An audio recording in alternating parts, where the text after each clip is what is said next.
Good day mga ka-sports natin dyan.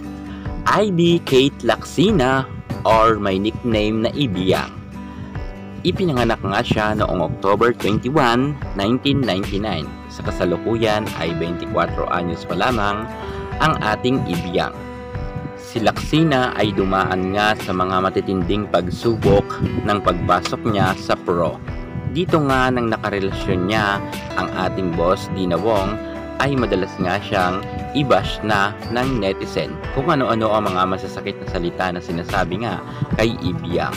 Atin naman ngayon pag-uusapan ang mga kaganapan sa buhay ni Ibiyang. At dito nga sa ating vlog na ito, mas lalo pa ninyong mamahalin si IB Laksina at mas lalo pa ninyo siyang makikilala. Sino ba talaga ang ating IB Laksina?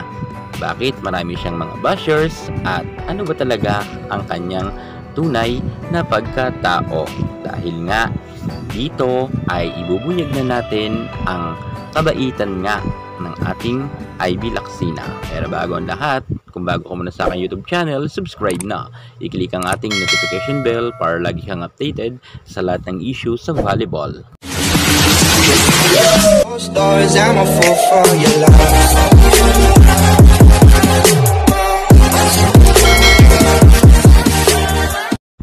Ang karera ni Ibiyang sa volleyball. Isa sa mga pinakakilalang volleyball players sa ating bansa ay tumatak na rin itong si IB Laksina. Nagpakitang gilas nga siya nang nakapasok siya sa pro at nang na-disband nga ito ay hindi siya nahirapan lumipat sa ibang team. Kinuha agad siya ng Next Lead Chameleons at dito sinubok agad ang kanyang angkin kagalingan. Kung noon nga ng kanyang collegiate time ay middle blocker siya at nang nasa F2 Logistics ay outside spiker siya, pagdating naman sa Next Lead Chameleons ay naging opposite hitter nga ang ating IB Laksina. Paiba-iba man ng posisyon ang ating Ibiyang, ngunit lahat yan ay nagagampanan niya ng maganda. Makailan beses na rin siya naging player of the game. Hindi man siya humakot ng napakaraming award or ng mga award pagdating sa pro, pero hindi naman ibig sabihin hindi magaling itong si Ibiyang. Kita naman natin na talagang nakakapuntos nga siya ng 30 points pagdating nga sa mga games. At ng kanyang collegiate time ay bago siya lumisan sa NU Bulldogs ay nagkaroon nga siya ng gintong medalya dahil nga ng 2022 nag-champion ang team ni Ibiyang. At nang bago nga ma-disband ang F2 Logistics ay nagkaroon muli siya ng bronze medal bago siya lumipat sa Next Lead Chameleons. Mga benefits sa kanyang kasikatan. Siyempre dahil nakilala na nga si Ibiyang, hindi na rin tayo nagulat kung saan dumagsa nga ang mga kumuha sa kanyang mga company para maging modelo nga ito. At dahil nga dito ay kumikita na nga ng malaki itong si IB Laksina. Bukod kasi sa meron siyang talent fee sa kanyang pagiging magaling na atleta ay nagiging modelo nga ito sa iba't ibang company. At dahil nga doble na ang kita ni IB Laksina ay natutupad niya na rin ang kanyang mga pangarap. Nakakapag-travel na rin siya sa abroad at nakakapag-relax at higit sa lahat ay natutulungan niya na rin ang kanyang family. Dahil nga yan sa kanyang kasikatan sa volleyball at marami nga nagtitiwala sa kanyang company para nga maging modelo ito. Ang kabaitan ni IB Laksina.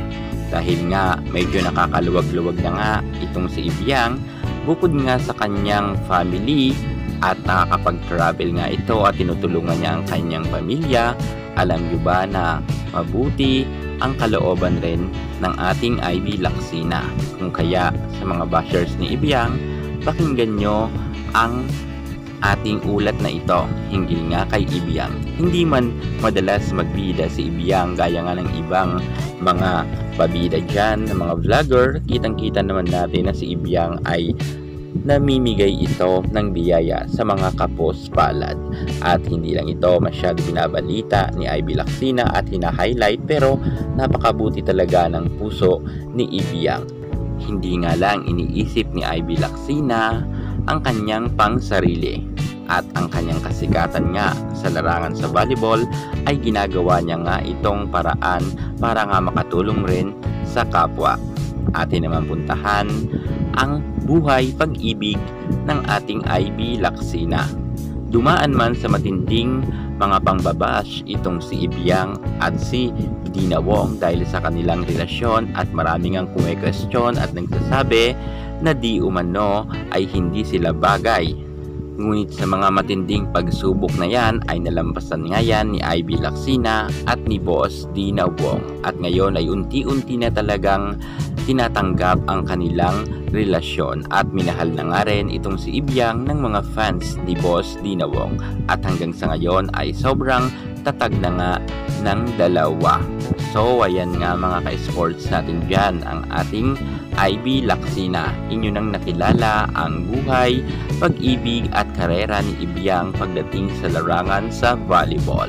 Hindi lang talaga si Ibiang na masasabi natin na pabida sa mga post, pag-post may ginintuan, puso pala talaga ito at tumutulong nga sa kapwang mga kapospalad.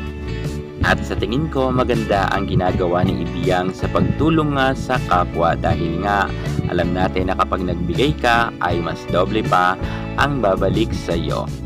At bata pa itong si Ivy Lacsina, malayo pa ang mararating niya sa mundo ng volleyball, at sana ay maging humble lang itong si Ibiang at balang araw ay mamahalin na rin siya ng karamihan na netizen dahil nga sa kanyang kagalingan sa paglalaro sa volleyball at may ginintuan puso sa pagtulong nga sa kapwa. Kayo, anong masasabi nyo kay Ivy Lacsina? Comment naman kayo sa baba. Yan muna ang pinaka-latest natin sa mundo ng volleyball. At para hindi ka mahuli sa lahat ng issue pagdating sa larangan sa volleyball, subscribe na. Thank you so much. God bless.